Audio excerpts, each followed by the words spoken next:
संजय जी की कहानी सच्ची है या मनगढ़ंत, ये तो आप ही कमेंट बॉक्स में बताइएगा। लेकिन कहानी मुझे दिलचस्प जरूर लगी, इसलिए आपके सामने पेश है उनकी ये कहानी। वैसे लाइक, शेयर, सब्सक्राइब ये सब फ्री है, आप चाहें तो कर सकते हैं, और कमेंट भी फ्री ही है।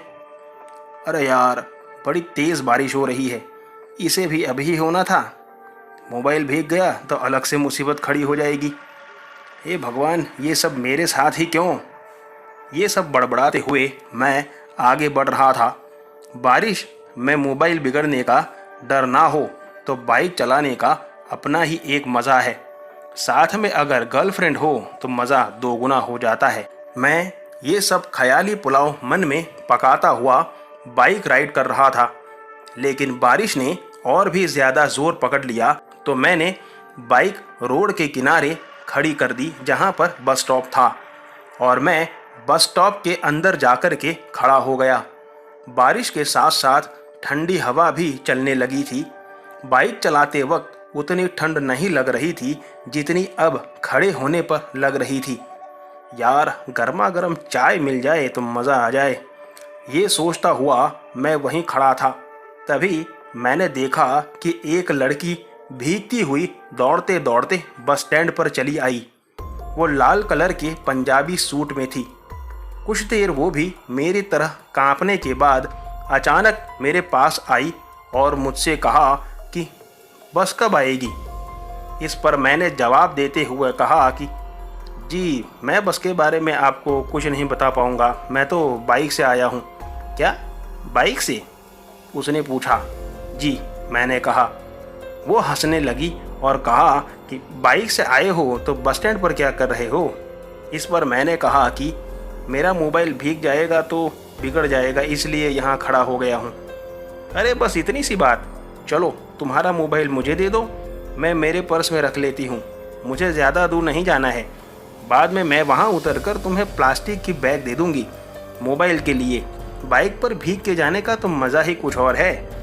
मैं उस लड़की से पहली बार मिला था, लेकिन उसने इतना ज़्यादा अपनापन दिखाया कि मैं उसे मना ना कर सका। मैंने मेरा मोबाइल उसे दे दिया और उसे बाइक में बिठाकर निकल पड़ा बारिश में। रोहित नगर के पास उस लड़की ने मुझे कहा कि बस मुझे यहीं उतार दो। उसने मुझे मेरा मोबाइल प्लास्टिक की बैग में पैक करके दिया और वो चली गई। मैं भी तुरंत वहाँ से घर चला आया। घर पहुँचकर मैं चेंज करने के लिए बाथरूम में गया तो मैंने देखा कि मेरी शर्ट पर खून लगा हुआ था। मुझे पता नहीं चला कि शर्ट में पीछे की तरफ खून कैसे लग गया। जब मैं टॉवेल से गर्दन पोंछ रहा था तब टॉवेल गले में रखते ही पीछे बड़ा दर्द हुआ। मैं पीछे देख नहीं पा रहा था, लेकिन फिर से टॉवेल में खून लगा हुआ था। मैंने माँ से पूछा कि माँ, यहाँ कुछ लगा है क्या?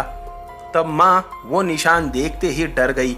उन्होंने कहा कि बेटा, ये कैसा निशान है? किसी से लड़ाई करके आया है क्या?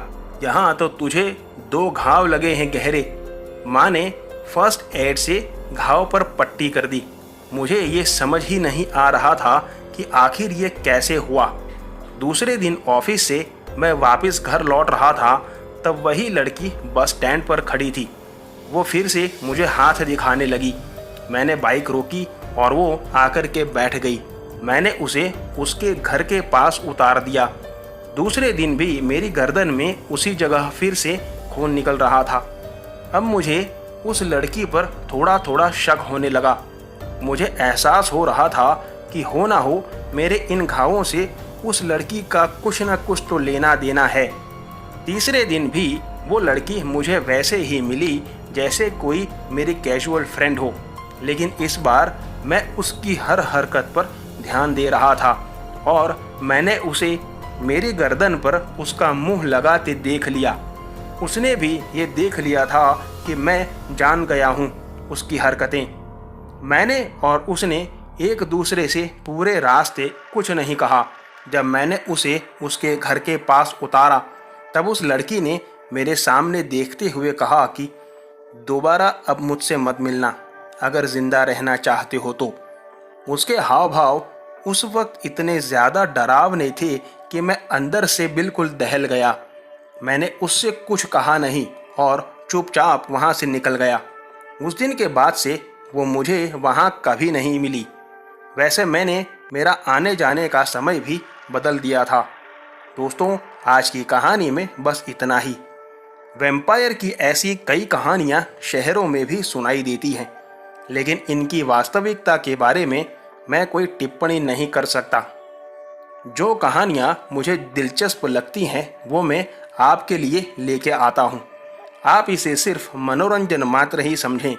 आपसे मुलाकात होगी ऐसी ही एक और भूतिया कहानी के साथ अगले वीडियो में। तब तक बाय एंड टेक केयर।